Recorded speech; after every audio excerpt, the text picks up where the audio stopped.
Greetings. This is Body-Culinary.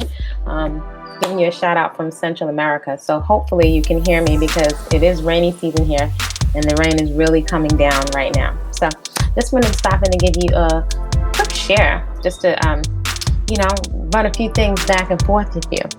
And a couple of things we wanted to touch on today. Hey, greetings, is low porosity hair. So for those folks that may have very fine afro textured hair that's very cottony, very delicate, extremely prone to breakage.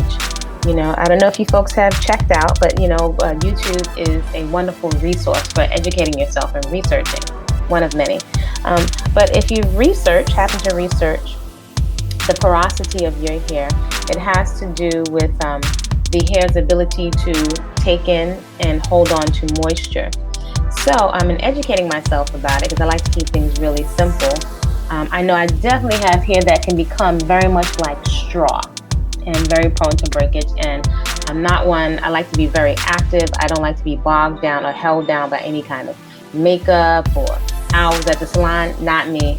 I'm not doing it. I've done it. And I love my natural state. Anything that has to have me turn myself inside out, it just does not resonate with my soul at all. So in researching, porosity definitely has a lot of relevance. So you folks, let me know in the comments if you have tested out to see what the porosity is of your hair. So basically, one of the tests that you can research online is to take a strand of hair, hopefully it's not loaded full of products, and you can immerse it in water, like in a clear glass of water. And if the hair floats at the top, it's low porosity. If it sinks down immediately to the bottom, it's high porosity. And if it's somewhere in the middle, it's normal porosity. So definitely with this fine hair that's very delicate and not very dense. There are several ways that I've learned to style my hair in order for it to look in a way that I'm satisfied with. I think, and I've observed that this is the type of hair that I've noticed many women, they will say that they hate their hair. I can definitely say I don't hate my hair, and I've been natural for several decades. However, I can relate to the frustration of many women. For example, when you try to mimic, and back in the days when I was a two-strand twist queen, because it looked more full than just fine braids. I would have loved the braids, but my hair is not very dense, so it would look very scalpy. You don't have braids, look like you got a couple of braids and seeing your whole scalp. So two-strand twists would swell, and I can get braid outs. I think they weren't even as popular back then, but I was a two-strand twist queen. Way back in the day, I used to use black styling gel, and I gave it up many years ago, but I'm just not one for a whole lot of gunk in my hair. So in any event, I noticed that certain things, you can feel your hair, and I noticed my hair would look very hydrated when I use things like shea butter or olive oil or the mixture of them together. Now they call it the LOC, liquid oil cream method. I didn't know a name for a method, but I noticed that my hair would look healthy and shiny. So there's so many things to contend with to get used to your own self. I am so about radical self-acceptance. I love to groom, I love to soak, I love to oil down with shea butter, but I'm also with the esteem for me that goes with a radical acceptance of my hair. So many women will say that they hate their hair because when you go to copy many of the styles on YouTube, or back in the day when they used to have a lot of black hair and black hairstyling magazines, it would just never look the same. There was actually one hairstyle that I saved up for years to go to, like really one of the best braiders ever. And when I finally got the style, took me years to save up, and this was for cornrows. So this was like a master braider, but it just did not look full. And then she put like a little bit of, like, what do they call it? A bleed or weave-in method. Not weave, but started to add a little teeny piece of hair. It was my own hair, but just at the very end. There were two-strand twists at the end of this cornrow to make it look full. And so I just feel better. I like the feeling of knowing I don't have to do anything or add anything onto myself. And I'll make a distinction between that and adornment. For my esteem, it is very important for me to know that I don't need anything. The first time that I did a big chop many years ago, when I looked in the mirror, I will never forget that I was like in amazement. That was like, wow, is that me? I don't have to do anything to myself. It was like eureka, an epiphany that I did not have to alter myself. And I also felt stunning. And this was with a very low haircut. The first week I cut my hair was like a little rounded Nefertiti. And then the next week I saw this picture. I think I mentioned this before of this designer. He passed away now, named Patrick Kelly. He had one of his favorite muses or models named Kimmy Kane, and she was a voluptuous, curvy black woman with a low peach fuzz haircut. And when I saw her, I was like, I want that. And I wore my hair like that for many years. So to get locks in the last couple of years is something new, and it's been like going natural all over again. So when you grow your hair out, double strand twists I had mastered. My locks, my hair locked when I was traveling and trying to pick it out with a safety pin. My hair was already delicate. I lost a lot of hair. So I finally decided to submit. Also, with fine Afro textured hair, even though I had got the tangle teasers and $30 wide tooth combs, which work really well. And I like spending the time with myself to do the twist. But as it started to get to a certain length, it became more work to do, right? Plus, I've had very high shrinkage hair. So I had many years of enjoying that. But as my hair started to get longer, I was like, okay, my hair's tangling up on its own. I'm just going to submit. I'm just going to let it lock. And so it's been an experience to find that my hair, I have to learn all over again that the locks is a bit different from loose natural. For example, everything gets caught in your hair. So with loose natural, you can comb and open your hair and wash the product out, as opposed to this here, everything gets caught in it. So I went through a period of no product, especially being out in Central America. I was in an area of bush where there was nothing but creek water. And I can tell you, so much to be said for life experience. I had absolutely nothing. When I say nothing on my skin, no sunscreen, no shea butter, nothing, no oil, no nothing. And I was just bathing in the natural water from the creek. And when I tell you my skin needed nothing, it felt totally balanced and hydrated. And it wasn't oily, greasy, but it wasn't ashy either. So that taught me a lot, firsthand experience about the quality of water that we're putting onto our skin. It's like, wow, okay, that's what's meant by hard water. My hair it felt fantastic. It just felt, the best way I can describe it is normalized. However, the minerals, the natural minerals in the creek water started to build up in my hair. Every now, once in a while, where I stay, they use coconut oil or cahoon oil, which I'll talk more about in another video, which is something that can be obtained locally in Central America. Every now and then you get a little bit of that. And so I primarily like oil just for, it feels very soothing to me. But just between the creek water and that, and for the most part, putting no oil in my hair, but the one time that I did, I started to get like a thin film of residue in my hair. And I was like, what the heck is that? It took me the longest time because it's like, I don't have anything else in my hair. But I realized that the mineral deposits were building up in my hair. It felt great. But also the color of my hair is a sandy brown color. My hair was clean, but it just started to take on like almost a grayish hue from the mineral deposit. That's number one. Number two, something I didn't realize, I used to see these little white dots in my hair, and I was like, what the heck are these white dots? I was like, is that a follicle? Or not follicle, or a piece of something from the follicle? It was like dust. And when I came from Central America and would go back to visit the States, it just made me want to wash my hair, get some diluted Dr. Bronner's and wash it more and more. Actually, I'm surprised. I just noticed recently I don't really see it anymore. And so I realized it took me a while when I researched it on YouTube, with thanks to all the sisters out there on YouTube, I found that it was shed hair. And the color of my hair, you just see those little white dots. So my hair was clean, but it looked like it was dirty. I found that so annoying. And so I didn't want to get into the habit of picking the hair. So again, these are all these little nuances that come with discovering who you are in your raw state. So interesting analogy for life. I realized my skin, which used to be full of acne, when I get a pimple or a scar, if my whole skin is clear and I would get like a really nice big chunker of acne, first of all, it looked crazy. And then it would leave such a scar. It was so disheartening to have like this big thing shooting out of my face or appearing on my face. I found it very painful. And I'm very active. I don't prefer to wear makeup. Now, maybe at some point in the future, I'll wear some for a photo shoot or something like that. But having to be dependent on it, I like to feel free. I've worked in industries before for the airlines where I had to stay made up looking, and going into different climates and temperatures and having to go in and reapply. I just felt like I had a plastic bag on my skin. And years ago, when I went to a finishing school, I remember one of the instructors saying that makeup protects your skin.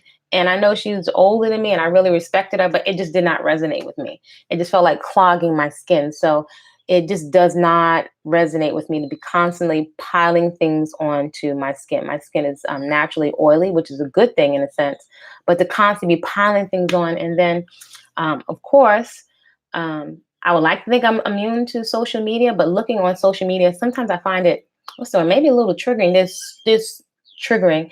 There is so much makeup being targeted at chocolate women and women of color. And so I get the adornment part. But when I look at these extreme makeovers, and some women, if they've gotten burnt on an accident or, to make themselves feel better. I had a lot of acne scarring. To do these complete makeovers where you can't see the scarring anymore. And then even if not, the contouring, and it's so expensive. I find it triggering in a sense, or maybe triggering is not the word, but it sparks something in me because in an age of so much controversy with Black Lives Matter and people marching and complaining about the economy and jobs, and we look at the chocolate, the community with this kind of hair, from the makeup and the wigs and the weaves, the economy is not based in the community of the women who have this hair. And it without putting a label on it, it bothers me. It really, really bothers me that with all the things that are going on economically, that the one thing that sets us apart, that is so unique to this texture of hair, that we don't control the means of the women that have this hair, don't control the means of production. Maybe with the exception now of some shea butter, but definitely the women in the Afro-American experience and all the transplants of the diaspora that live in the States, that we don't control the means of production. All the wigs and the weaves, the economy is not coming from within our community. It's not like we're selling our own hair and cleaning it and processing it. So when I look at the amount of economics that leaches out of the women that are affected, I find it really bothersome. Also, as someone that has traveled quite a bit, and when I've gone around the world, I look to see, where are the women and the girls that look like me. And this is not all, but when I see quite a bit, when they call quote unquote third world or developing countries, of women sometimes clamoring for economics, to find a way for them to eat, or young girls to eat. And sometimes women resorting to all different types of things to eat, and then, or to make money, right? And then when they get the money for it to leach right back out of the community into these beauty supply stores. You can watch women sometimes that are very challenged economically, but will find the money for the wigs and the weaves. So I hope folks don't take this as a condemnation, but just as a mature woman and with some life experience, I find it so bothersome that the wigs, the weaves, the bleaching creams, rather than something to even out the skin tone or things to promote the health of the skin, and the different, there's nothing wrong with being creative, but the means of production are not, they're not owned. And the vertical industries, right? The means of producing the wigs, weaves, and beauty products, them being catered so that they are healthy and pH balanced and not cancer causing, to our unique features. There isn't a priority given to that. The millions, if not billions of dollars that are made, there's no money set aside for scholarship. I find it just extremely bothersome. It stays on my radar. So I don't have all the answers, but I'm always thinking of this thing of shared of cyclical economics, or it's like a puzzle. Please let me know what you think in the comments. This could be a whole industry. Some people have industries for champagne, cottage industries of champagne and crafts and cheese and things that come from different countries. Why is it that we can't have more of an industry for this that secures jobs in a way, and not only jobs, but a way to flourish economically for people that uniquely have this hair? Because Black folks, chocolate folks, we're always going to get our hair done. We're always going to beautify. And so the shea butter is great. The shea butter is great.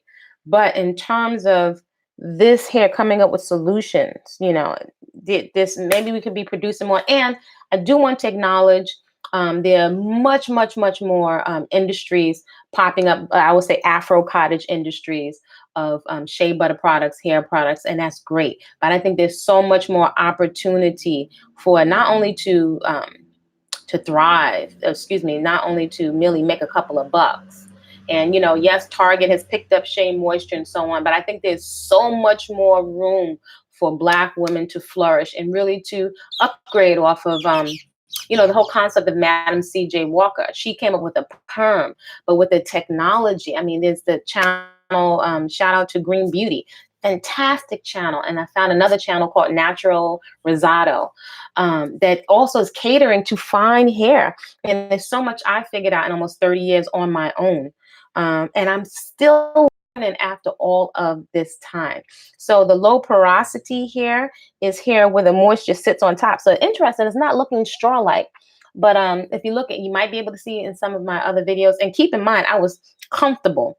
As someone with oily hair, I was comfortable with not having products in my hair. I got used to it. Some people might call it dry, but it was just a natural. I got used to it. This is actually what the hair feels like. So sometimes we'll say dry as if it's a negative. Now, what I did notice in an area where there's a lot more minerals in the water, you can sometimes see calcium deposits build up around the faucets. It's just the environment. This is an environment that's more prone to mold and spores. It's a tropical environment where there's a year-long growing season. There's so much education to be had, but water will sit on top of the scalp. So I wanted to share a little something because I'm all about solutions. I don't want to just sit here and rant.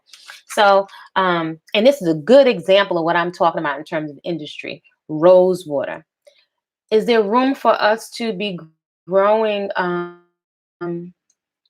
flowers and make it an industry if we love rose water, right? If you look at the amount, just think about the amounts that you're paying for rose water. I've seen rose water here for almost $20 a bottle. And if you're hydrating and missing your hair all the time, you can go through that rose water like that. And sometimes I'm like, nah, I feel like, I call like you gonna have me on a pimp stroll, a whole stroll for products. It doesn't resonate with me. So I'm always like, what is there that we can do, right? To have things that we can nurture and beautify, because I'm all about beautification and nurturing my body temple.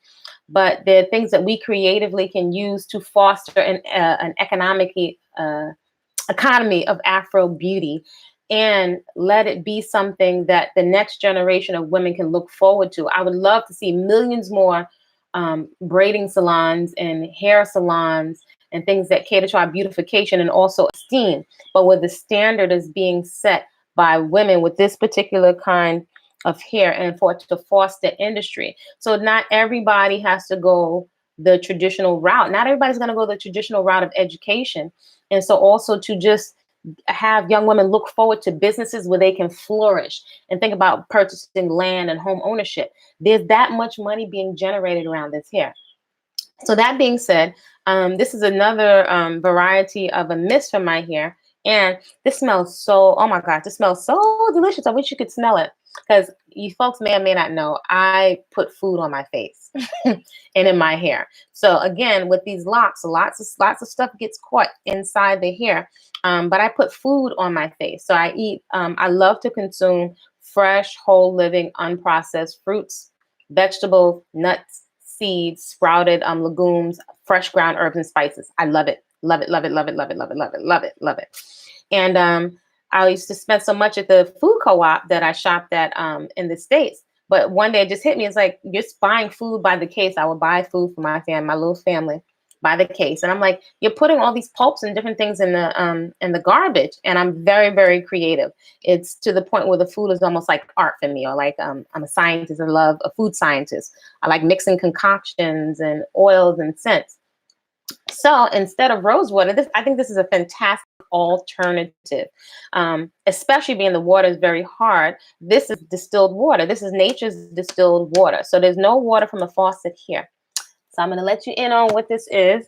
This is fresh pressed cucumber juice that has been strained with one of my plant milk bags. So um, I enjoy all of my food from scratch. And you, just for those of you that have questions, you can really develop a rhythm. It is totally doable. It's less expensive, and a good incentive to think about it as beauty food and food for your longevity, and food that's not leaving toxic residue behind for your liver or waste on your waistline. So that being said, this is fresh pressed cucumber juice. Oh, I gotta smell it. Oh my gosh, this smells so good. And cucumber juice is so refreshing. It is so fantastic for your hair and for your skin. It's not a whole bunch of sugar in it, but the most important thing is distilled water. So it's not leaving all of those hard mineral deposits around. And so what I put in it is cold press, a little bit of cold press grapeseed oil, just a few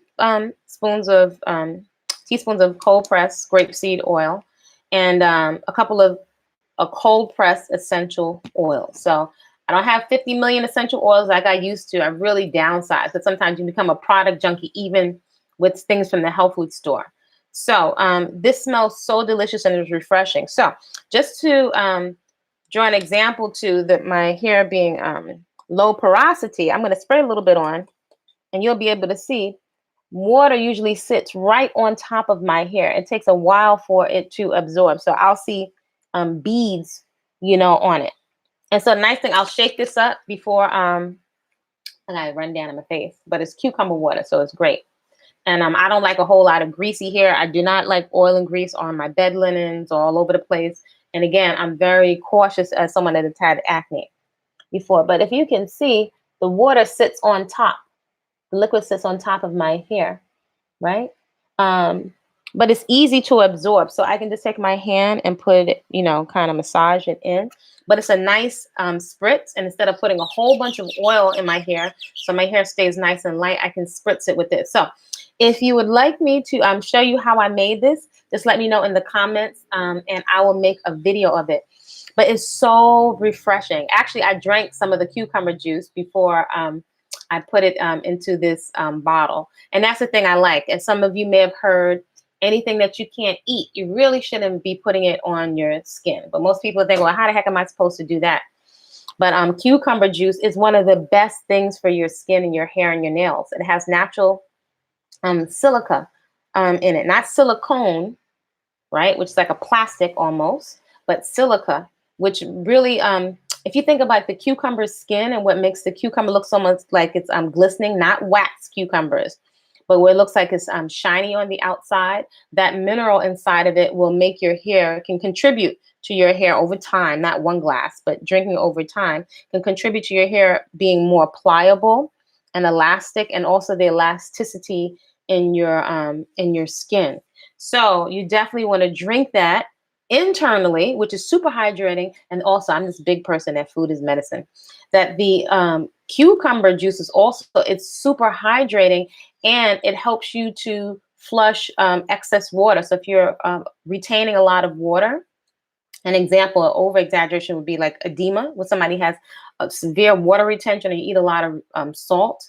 That cucumber has so many beneficial uses inside of the body. So again, I'm not taking things in that are taxing my organs. I know we like to look at the skin and the muscle on the outside, but the organs and the glands that produce powerful natural hormones inside of the body, right, that contribute to acne, and also that filter out poisons like the liver and the spleen and the kidneys. We don't give them a lot of props, and they're really, really important to this whole organism functioning well. So I have this thing with the tradition of the grandmothers, putting the tradition of the grandmothers on the map. I really want to see a time where our daughters and the women in our family, and even to a degree the men, know about the traditional wisdom of food as medicine, not just herbs, but just basic herbs and things that you can eat that are safe, as well as the healing properties of the food. That's why I love whole, fresh, unprocessed, living foods. There's a distinction. That being said, I encourage people to work from where they are to use whatever they have available to them. Now, this doesn't have any preservatives in it, so I do store it in the refrigerator. So make sure you wipe your stuff off or rinse it with water so you're not putting hair in the refrigerator. And I put this down in the bottom on the door of the refrigerator all the way to the corner. And I make sure I wipe it off before it goes in anything else. So as you can see, look at that. It's still, you'll see the water is still sitting on top of my hair. But just to demonstrate, and so if you want to hydrate your hair, again, I put like a 1 or 2 teaspoons of grapeseed oil, but there are other light oils. This does not have any castor oil or any heavy oils in it because I want it to be nice and light. And it's not a bunch of chemicals, right? And it's things that you can track and trace. I like to be able to track and trace what it is that I'm putting into my body temple. So that's one thing. The other thing this early data I want to just touch on is, in this age of level up, which I totally get it. In the conversation, a lot of the conversations that are being had around women, in particular chocolate women, starting to value themselves more and putting more time and care into taking care of yourself, and just really thinking before you choose to enter into relationships. I think that is a fantastic conversation for young women to be having, and single women and women in general, right? With this critical thinking, I think that's the most important thing. And many women are being encouraged to wear more makeup or to, beautify yourself. Don't let yourself go. And I get that as a principle in terms of taking care of yourself and not letting yourself go kaplooey and looking like, broke down productions. At the same time, there's been a bit, I don't know if I want to say almost like a shaming, or maybe I like to be proactive, but also I think women are being made to feel a way that don't wear makeup. Like you can't attract anybody if you don't wear makeup. Now, I used to love mascara. And when I was a little girl, I used to put Vaseline on my eyelashes. So I wasn't allowed to wear makeup. And then when I got a little older, when my family, my great grandmother's was big, especially from the South, big on castor oil and olive oil. So eventually I discovered castor oil and I would put that. This was years ago as a young girl, on my eyelashes. And so as someone that's very active, when I'm gardening, let's say if I'm doing work in the garden with a hoe and I'm bleeding with sweat, you can't have makeup on. You can't be growing a whole bunch of food and your nails are out to here. It's just not practical. It's just not practical to me. I have to be like what I call, as a mom, sexy functional. If I can't get from here to there to the corner, because my feet are hurting from these high heels, it feels like more stress is being put on us, and I'm in just total rebellion. I get it. Again, I'm not saying I may never do makeup stuff, and if I did put makeup on for a photo shoot or something, which I just really don't feel a need to. I don't want to put anything toxic on my body to impress other people. I guess that's the easiest way I can say it. There's something apparently that just does not feel right. It feels like, once again, we're on the whole stroll. I guess it's the simplest way I can put it. Like, we're just being pimped out because of low esteem, and to not feel that we're not good enough. Like, it just makes me feel a certain kind of way in my chest. Like, I can't get with it. I mean, more tooth whitening and more stuff. It's like the amount of products, even if they're quote unquote a touch of natural, it's just too much. I mean, how are people affording this stuff? Even over here in Central America, where the minimum wage, folks are blessed over in the States, because it's not even $5. It's not even $5. So I mean, the economy is different and it is a different setup, but still, the amount of money, people still find money wherever I've gone. People find money for the wigs, the gels, and all of these things. And it's like, sometimes to impress who? To go to a party. And it's like, we just don't feel comfortable in ourselves. So I did have an image of my grandmother and 2 great grandmothers that were comfortable in their own skin and wore their own hair. And so who knew how much just that being on my radar would affect me? So that little spritz I have on right now, and in terms of not handling. And, if you have very fine hair, you may want your hair to do so many different things, but it's not doing it. You may want your nails to do all different kinds of things, but it's not doing it.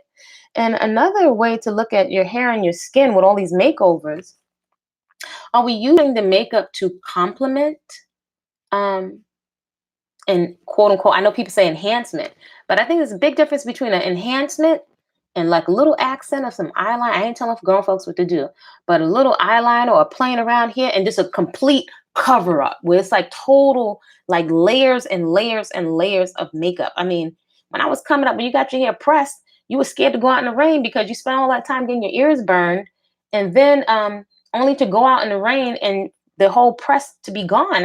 That was torture. It was literally physical torture. I'm gonna call it was torture. I'm not saying it with bad intention, but I mean, come on now. As a chocolate community, and as people, as human beings, it's like sometimes I feel like we're steeped in willful ignorance. We were melting our ears with the hot comb. Even today, I get the creativity, that part of beauty, but we know you're going to get heat damage, especially if you have fine hair. I could not, if I would destroy my hair if I put heat on this, and we're determined to look like something other than what it is. I will even say, there have been times I wanted to just, when I started to try a little oil, you start get addicted to wanting to slick the edges. And then you wind up getting into tight styles that are pulling, and it's painful. Any kind of pulling on this particular hair, it hurts. It hurts, too tight head wraps, braids, even if it's two cornrows pulling too tight, to look like what? So to be able to relax and not retwisting my hair, just to allow the hair to do what it does, it's a relief. I'd rather put that energy towards exercise. I'd rather put that energy to enjoy preparing my food. When we say we don't have time, I'd rather put that energy somewhere else. So to find styles that complement your hair, especially if you've got fine hair that's delicate, that will break, holla. Let me let me know. So the cucumber spritz, and I do have a video that I made some months back on cucumber and herbs. Similar mixture to this that I was using to moisturize my hair. Similar to that, this one has a little essential oil in it. But this is a style I found for my delicate hair. So I'm not retwisting, and it grows like a turtle on crutches, but that's okay. This is the hair I got. So I have been twisting it, and my hair is so fine that, maybe in the camera, it might look like I have a lot. It's not sister locks, but my hair is so fine. This is like beyond paper flat. So they're growing in flat. And guess what? I'm not fighting it. Grow in flat, whatever you need to do. And so this is a style that I found. I would call this like protective styling, because sometimes in our anxiety, we can keep our hands in our hair. So I love that there's no pulling on my scalp. I have some pipe cleaners. You can use brown or black. My hair is like, I've never found this exact brown black, but these are brown pipe cleaners. I do not put them in all the way at the root. I start them here and I just wrap it around. And what is so cool here, this has given me the cutest curl ever. Plus I can wear it outside. See, I need to be sexually functional. I'm grown woman. I'm not walking outside with no rollers in my hair. That's not going to happen, right? But I can take and bend these all different kinds of ways, and it looks like a little bob. And now that I've just started, I would say medium length, I would say a little over the 3.5 year mark with hair. And I started with a good, I would say a good amount of hair, but it's just super high shrinkage. So it is what it is. But now I can finally start to have little hang time over here. And now that I'm finally getting some hang time, I'm noticing when I exercise, it feels like it's a carpet on my neck. So I hadn't anticipated that. And it's very warm and hot where I am. So I don't like the feeling of hair on my neck. I'm very sensitive to feeling claustrophobic. I don't really like hats, sunglasses, a whole lot of clothes, layers of clothes. I feel like I'm suffocating. So it's very important for me in terms of sensory to be able to breathe. I like flip-flops. If I didn't have to wear a whole lot of clothes, my skin needs to be able to breathe. Otherwise, I feel like I have a plastic bag on. So these pipe cleaners, and I don't even like the feeling of things getting caught in my hair. These pipe cleaners, I'm not starting it from all the way up. I'm starting it from right here where the hair is locked. This is growing out. This has been retwisted in months and months and months and months. But look, that's all that it's grown to. So that's what it is. I would definitely say I noticed that my hair flourishes when there are no pulling styles. Did no zero pulling. If I was to pull, I would be losing all of this. And one time this was thinned out quite a bit. And so many of us are anxious about losing our hairline. But the hair, just like the body and pain, is constantly communicating. Please stop pulling on me. Please stop trying to put me into all these different styles. So in terms of radical self acceptance, that's been the journey with this hair, to find things that complement your style and your skin tone and your hair texture. Listen, I can bend in all kind of ways if I'm doing different yoga poses. I don't have big buns or whatever poking me in the head. I don't often get to see what the back of my hair looks like. So now when I do this video later, I can see. So I'm always concerned about this because, again, my hair is not very dense. It's very, the strands are light and delicate. They can pop off at the drop of a dime. And I'm somebody, I will admit, I love to bathe. So it because it's very again, sensory, it's very calming and soothing to me. So even if it's all natural, I have to be careful not to overwash my hair.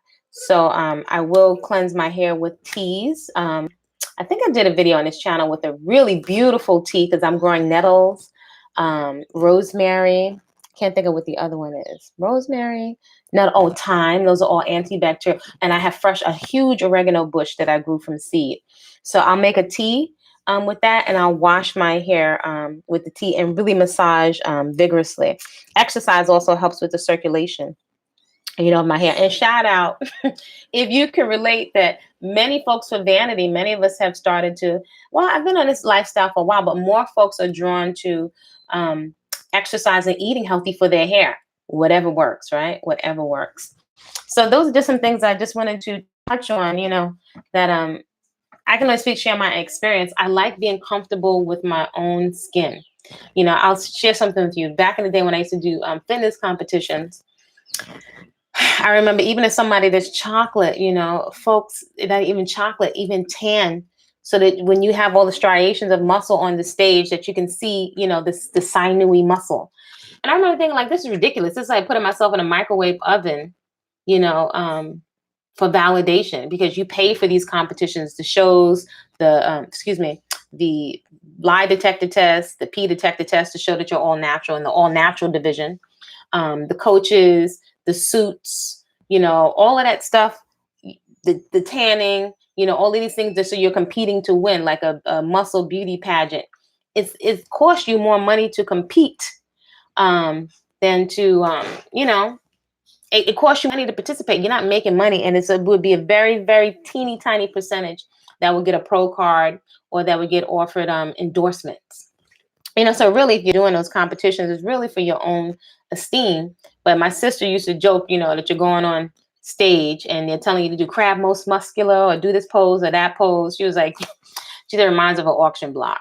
That used to bother me, but I could see her perspective. But all of this that we're doing, driving ourselves crazy with anxiety, and also spending tremendous amounts of money to feel validated. And I'm like, who has the time, for this? Again, I'm all for grooming, and soothing and taking care of my body temple. But the healthier you keep yourself, I would dare say health is your best beauty product, because then you don't have to put so much cover up on your face, and you don't have to keep buying bigger clothing sizes and squishing yourself into stuff to go on a parade or, on the avenue for some miscellaneous, person. So I'd say you have the cucumber spritz. I would consider this kind of protective style for those people that are anxious and always have your hands in your hair. You could do these pipe cleaner curls. I would be mindful to bend them so that they don't get caught at either end, the spiky part, to roll over the very end of the pipe cleaner so it does not get caught into your hair, because that's something that drives me crazy. I don't like anything pulling or ripping on my hair. So my scalp is nice and clean and moisturized, and no products other than, for a long time I did no oil other than this cucumber spritz. And the other day I did do a hot oil treatment and then go out into the sun. So I also have to remember the environment that you're in makes a big difference, because if I'm in the garden all the time in the hot sun and I have no product, it was starting to, the heat is there, even though it's natural, my hair was getting like straw. So I was starting to get a natural haircut where stuff was breaking off from starting to overwash it and doing zero products. So I think it can work if you don't overwash your hair. It feels like after a while it can get balanced or normalized. But I had started to overwash my hair also because I don't like things on me. I would go out into the garden and sometimes dust and things would get into my hair. So it's all of these things that you would have to, think about before you just follow anybody's, what anybody's saying, even what I'm saying online. If you put things into a context, that's what it is. The information that you're getting online, put it into a context for you and your lifestyle, because you will have to figure out your own. What was the other thing I wanted to touch on? The protective styling, no shaming with the makeup, right? So I'm comfortable in my skin. For those folks that are working with acne or overweight or your hair, which are issues for many chocolate women, I really invite you to explore. You don't have to use the labels. Cruelty-free eating and fresh food. It just takes so much stress away. All you got to really do is learn to be creative with some of the with the foods that you're eating. And I would say embrace the ways of the grandmothers, learning how to manipulate the fresh, whole ingredients, because it's so simple. It doesn't leave waste on your waistline, and you can eat to a point of satiation. And you can also see what your hair and your skin and your nails are telling you. Now, keep in mind, they do have some vegan nail polishes now. So again, we're in an age where you have more technology. But also, we want to remember the color of your nails and the texture of your nails is giving you information about your state of health. Many years ago, when I used to wear lip balms, even from the health food store, I noticed when I let go, there was a time I let go of everything, my own self-experimentation, even earrings. And I remember I felt like uncomfortable not having earrings on, but it was an experiment for me to feel what it's like to have nothing on. I noticed that my lips feel healthy and hydrated with nothing on them, and that my lips are a sign of whether the texture of my lips are a sign of whether or not my body's hydrated. So I can't tell you the last time my lips were chapped, right? Like when I got my hands on some shea butter years since I've been over here in Central America, it felt again that feeling like I had plastic on, putting something on my lips. So you can put it on, but I find I don't need it because I feel hydrated from the inside. So I can see the natural color of my lips, the color of your nails, your toenails. Could there be fungus? Sometimes the nail polishes can make your nail, I remember, turn yellow. If you're going to use these things, you can find some cruelty-free options and some options that don't have these harsh silicones and chemicals in them that are close to your eyes. I also used to like waterproof mascara working in the fitness industry. If you're sweating and you're trying to wear some of the all-natural eyeliner, you may get raccoon eyes because it will run down into your face. So all of these things women are thinking about for us to feel beautiful and comfortable in our own skin. That's why I'm so big on radical self-acceptance. This is it. Doesn't mean you don't groom and soothe and take care of your body temple, but that health, at least that's what I'm sharing from my unique experience, is your best beauty product. Is health. Health is your best beauty product. What is something else I just wanted to share on very quickly? Oh, and we don't want to shame people because they don't have makeup on. I want to shout out this one woman, great example. Her name is Smiley with the Locs. Now, don't get me wrong. I like some sisters that have some makeup on too. It's just beauty and expression. But sometimes it can go to a point of looking clownish and so artificial. And so I guess the aesthetic that I'm drawn to, different strokes for different folks, is something that looks natural. Sometimes it just looks like permanent frowns or like you're angry. Sometimes it just looks so plasticky. It looks so artificial. And so perhaps again, like with our hair, finding the balance, we'll have to find the balance with naturally enhancing for those that choose to adorn, to find things that are not toxic. I guess that's a top priority. They're not toxic and that don't have us so hooked up on the makeup that when you take it off, you're not comfortable with your own skin. Right? I guess that's the best I can say. But to shame people and to the point where we're having the young girls feel like they have to spend like, $50 to $100 or more per month on makeup is ridiculous. I'm like, can we ever get off the whole stroll with the makeup thing? It's like, it's bothersome. So y'all let me know what you think. What kind of industries can we create or build upon? It started with the shea butters and some of us doing natural hair products. But in terms of education, and I would say, I just made it up, Afro cottage industries that include esteem, learning about our culture and our different types of hair textures, and how to generate business, studying business, perhaps encouraging young women to study business with the intention of garnering a lot of those economics that are bleeding into, that are seeping out into these beauty supply stores. There's no scholarships coming back to the community of the people with this unique Afro textured hair. And that's my greatest concern. When I have to go around the planet and I have to watch some women giving into prostitution, being turned out, or they don't have enough money to buy their own cell phones to secure themselves and feed themselves. And so they wind up getting exposed to all of this stuff because of vanity, not feeling accepted or wanted, or doing certain things to eat. So we can eat. And if those women can start to have more direct contact with the women that are using these products, what kind of possibilities can we come up with? So again, think of Madam C.J. Walker back in the day. First millionaire, we got all this technology. There's Bitcoin. There's all kinds of possibilities for us to connect people with raw resources like shea butter and the other kinds of raw butters in terms of production and shipping them and creating products. We have more women now that are studying I can't think of I don't know if it's trichnologist, but the proper term for hair care. That's an industry that we can go into, in product development. More women, if they're going to learn, if you're going to deal with China, this is an incentive to learn Chinese, and then also to garner and snatch those economics and have them come from the community of the women that have this hair. Let me know, yeah, does this make sense to folks? But in any event, the other thing I wanted to say was this, and then move on about my day because I had to go exercise. So I'm moving late. I've been up cleaning. Is that we've all heard the term we teach people how to treat us. So yesterday there are a lot of things that we don't necessarily have access to over here as readily in Central America when you step outside the United States. Some of the little amenities and the little doodads, access to beauty supply store and so much endless possibilities. You don't have access to all of that stuff over here. So anyway, when you can find this store that has organic products, I was so spoiled by the food co-op. At least I know the food co-op. Shout out to the Park Slope Food Co-op there in Brooklyn. That if I wanted to use something, I know they had certain standards on the food and different products that were in there. Thanks for sharing. I'm learning that my fine hair only likes water. Everything else alters my texture and feel of it. So I've been big on the water only. That's why I'm saying, look,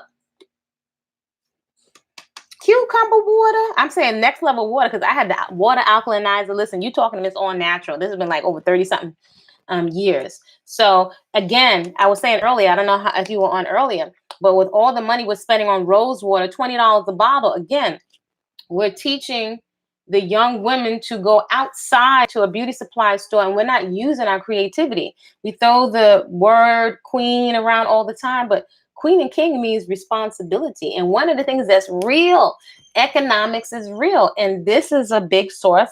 Our beauty is a big source of economics. So as somebody that's had a water alkalinizer, and again, Mother Nature is distilling the water for you. It's not hard water, so that's just one example. And also your hair, just like the food, when you're making your own food, there's so much information you don't have when you're not making your own food, right? There's so much information when you're not making things yourself that you don't have access to.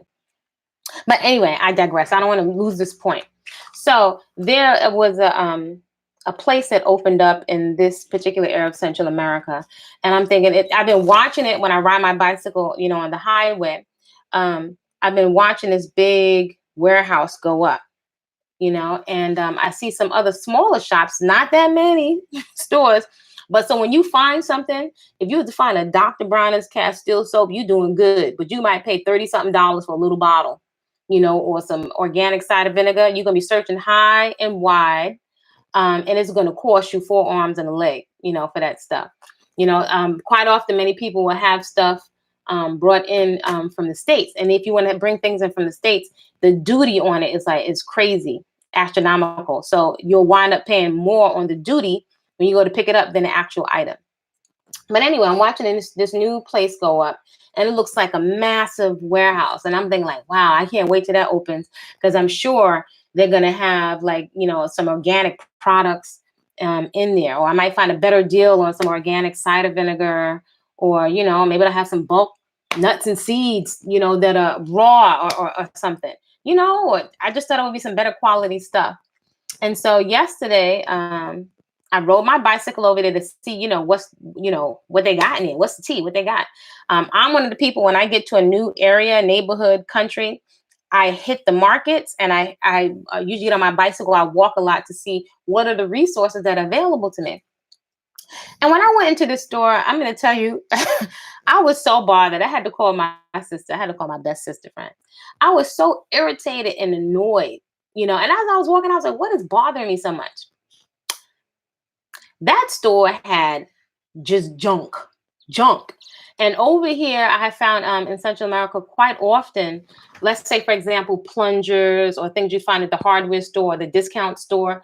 That stuff seems like better quality than some of the stuff you find in the stores over here. It's like the bottom of the barrel. Like if you think of like old stuff being shipped out, you can buy a plunger and use it once and it rips up. You can buy faucets or different things for your home if you're building anything, and it's the quality is so cheap. Things that used to be like maybe metal, stainless steel, plastic, is just junk. And the amount of cheap detergents, cheap things like cleaning products, it's just like cheap junk.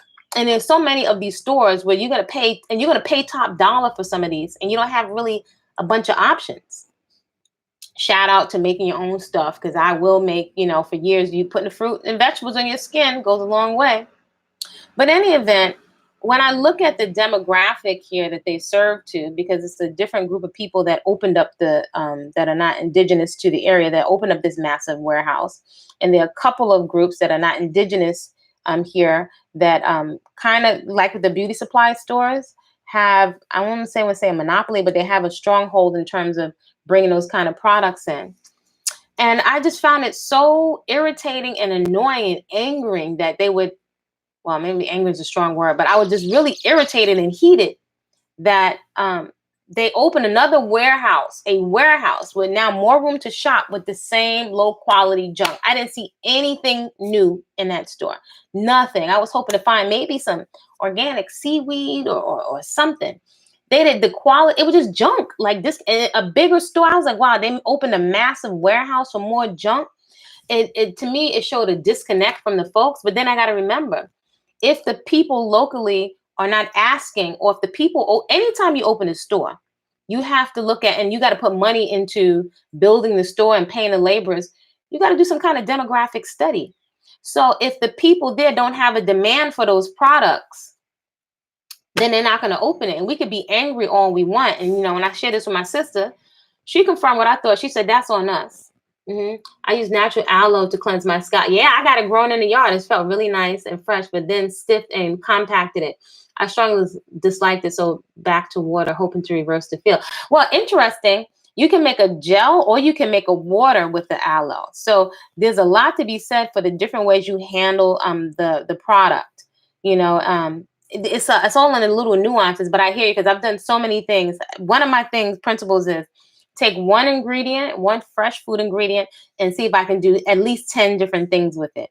So I can take an aloe gel, I can get it frothy, I can get a aloe water, I can get an aloe gel out of it, and they're not going to be very stable. So it might be that I don't know if you were using the gel, if you let it dry, but you can also prepare it so that it's more like a water, similar to like this, where it's not going to dry and flake and stiffen inside your hair. So that's why I said there's a whole art to our culture of preparing the food whole and fresh, and seeing the different ways that the food is actually behaving, especially when it comes to putting on your hair and your scalp. I'll tell you, once I caught myself doing some banana conditioner as a loose natural, and so I'm moving around, and I call myself doing what everybody else on YouTube is doing, and I got the banana packed in my hair with a heating cap. And I don't know if you remember Charlie Brown, and you had one of the characters called, I don't know if he was called Dustbin or something, but he had flies around him. I'm seeing all these flies coming around. I'm like, where are these flies coming from? How are flies getting it? My hair was steaming with the bananas, and I caught myself going to the gym and come back and left it on there. And so, needless to say, I had to wash. Fortunately, it wasn't with Locs, right? Because that stuff would have been caught in my hair. I had to rinse that stuff out of my hair. So I got flies, the fruit flies buzzing around me because I got cooking banana inside my hair. So these are different things for us to learn in terms. These are lessons in critical thinking. It also shows how disconnected we are from working with natural ingredients. But back to the shop. You know, my sister said that's on us. That's on us, definitely, as a community and as a people. Because if the population, and I'm not in a majority in this part of Central America, if there's no population that's demanding um, and bulk other kinds of products, then that's what the people that are coming in, they're going to make their money. That's what they're going to provide for you. Back in the States, I remember when the neighborhood, one of the neighborhoods that I lived in was being gentrified, or the demographic was changing. My son, we were used to, you know, from a baby, he was raised, you know, in the food co-op. He said, "Mommy, now the other people got in the neighborhood, now they got organic. Look, Mommy, they got organic." And I'm like, "Hush, son, don't say it so loud." But, you know, he was correct. Even the public school that was very close to me, nobody ever wanted to send their child to this public school. And it took years. By the time my son is big now, when the demographics started to change, that's when the school started to change. So rather than complain like people, you know, they owe us something or whatever, you know, it's high time. It's a time for us to think more critically. And rather than marching, I think perhaps we can be a lot more effective with our dollar, pulling our dollar back, not with the intention to quote unquote hurt other people, but more so to empower our own community, and on a basic level to stimulate an economy, because this is an economy that is sending people's children to college. Why shouldn't it support our children with an education? Why shouldn't it support, you know, the people that look like this? You know, why shouldn't it allow us to thrive and provide you know, an environment for education that is concerned about the people that have this? You know, I think it's really, really important, because you say, "Oh, I think they should have organic products." Well, I have to look. I may like organic stuff and I may appreciate it, but that doesn't mean the majority of the people are demanding it. So people will cater to your vices. People will cater to your appetites and make money. If our priorities are just being entertained and having 20 tons of makeup on, that's what's going to be sold. If our priority is, you know, just partying all the time with lots and lots of alcohol, then they're going to open up liquor stores. If our priority is eating out all the time, you're going to have a Chinese food restaurant. I've never been anywhere around on the planet, and I've been to quite a few countries where you can't find Chinese food, and even in the desert, some areas, McDonald's. But it's speaking to our appetites and our vices. So it's for us to pull back and to see the bigger picture, that choosing differently to foster, you know, an economy. And an economy is not me just quote unquote buying chocolate or buying black, but also the people that I'm buying from, are they buying something from me? So it's up to us, if we're going to go around king and queen, to come up with solutions that help us to flourish, right? Where we are generating industry. I don't have all the answers, but I like to stimulate and share the conversation and share critical thought. We don't have to put somebody down to lift ourselves up. But the fact of the matter is, this is unique. And by the way, look at that. The cucumber water is not sitting on top of my hair anymore. It took a while, but now it's absorbed. So now it doesn't look like straw because it's hydrated, and I don't have a whole bunch of oil, you know, in my hair. So I was fighting a hot oil treatment, tooth and nail. But due to the environment that I'm in, and my being in the hot sun and washing and no product, my hair started to become like straw, and I started to get a natural haircut. So I was like, common sense, and that's just my experience. I gave it a hot oil treatment, so I don't have to put heavy oils in my hair all the time. But I'm also looking at the state and the condition of my hair, you know, and my scalp.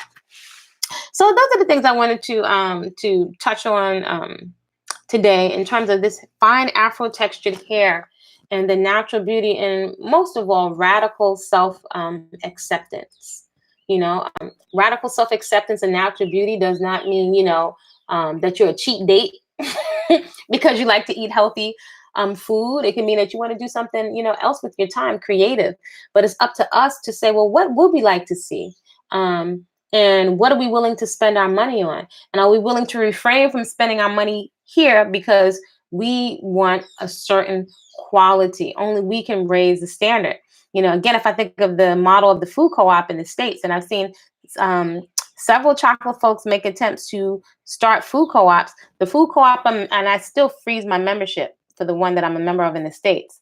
They started out as a bunch of people that just wanted to eat healthy food and ordering things in bulk. And it grew into, as there are thousands of members, and it's considered a model food cooperative in the United States. So I say that to stimulate the conversation of possibilities, the possibilities of not merely surviving, and maybe someone thinks of us as an afterthought. It's for us to think of ourselves as a priority and not just be, not hate on or be angry at other communities for doing that. Eureka, we use it. We have this here to live with all the time. We spend money on it, whether it's aloe, natural products, or otherwise. What kind of conversations can we have? We're ordering stuff on Amazon. We're going to beauty expos or whatever. What kind of, if you put our thinking caps on, how can we foster and generate economics so we are thriving? Madam C.J. Walker did it, almost like Tupperware. And we've started it, but I think there's so much more room for more conversations to be had around standards that we create for our hair, where it's not caustic and it's not cancer causing, it's not damaging fetuses. There's so much more room for the conversation. Look, Tyler Perry, for whatever, whether you like him or not, he just opened a studio. So think about how much more possibilities that is for commercials. Go online, look at the YouTube, the Posner commercials and the Afro Sheen commercials. I mean, those commercials were beautiful, but you don't see that stuff anymore because programming has set like a rotation for when you hear certain music, when you hear certain commercials. So if you own the means of production and distribution, if we're not going to do records, right? Everybody can't be a basketball star or a rapper, but this is something we deal with every day. There's so many possibilities, at least there, to foster a thriving economy. And so I would love to hear from folks, because this is something I've been saying for years. Probably some folks just laugh at me and think, that's funny. You always talk about that natural stuff, but it's a lifestyle. There's so many implications that connect to our health. Health, to be unhealthy is expensive. Buying bigger clothing sizes is expensive. Buying more medications and insulin for type 2 diabetes because of our habits is expensive. All of this money going out for wigs and stuff that we don't even produce the wigs. And the wigs don't look like us, but at least you're going to have the wig. They should be coming from you, not from some young girl selling her or giving her hair as a spiritual donation to an ashram in India and they're selling it top price in another country. We allow ourselves to be exploited. So my sister, she was like, that's on us. That's on us. So I don't have all the solutions. This is Body-Culinary. Subscribe to the channel. Please share this video with someone that could use some value. I want to keep it upbeat, but real and creative. I'd love to hear who else is using their thinking cap. Another reason why I like to eat real, whole, living, unprocessed foods, because it stimulates good decision making, right? If your brain is functioning optimally, right? Give the video a thumbs up, share it, subscribe to the channel, share the channel with some folks, at least 5 folks that are in your circle of influence. Are the 5 people in your circle of influence, do they have any kind of commitment, or are they excited about fitness? Are they excited about celebrating their natural beauty? Are they excited about economics? Are they excited about being an adult learner and a continual learner? Are they excited about any kind of contribution, whether the children come through your womb or not? Are they excited about some kind of contribution to the next level, to the children that were when you were a child, that they are committed to putting something back in place for the children that are coming behind you? And are they committed to being, fostering really effective communication skills, right? Are those the kind of people that you keep in your circle of influence? So I like to expand my circle of influence. And if I got to use the internet to do that because those people are not necessarily around me, I will do that, right? Because we can do that creatively. So create a great day, and I will see you in the next video.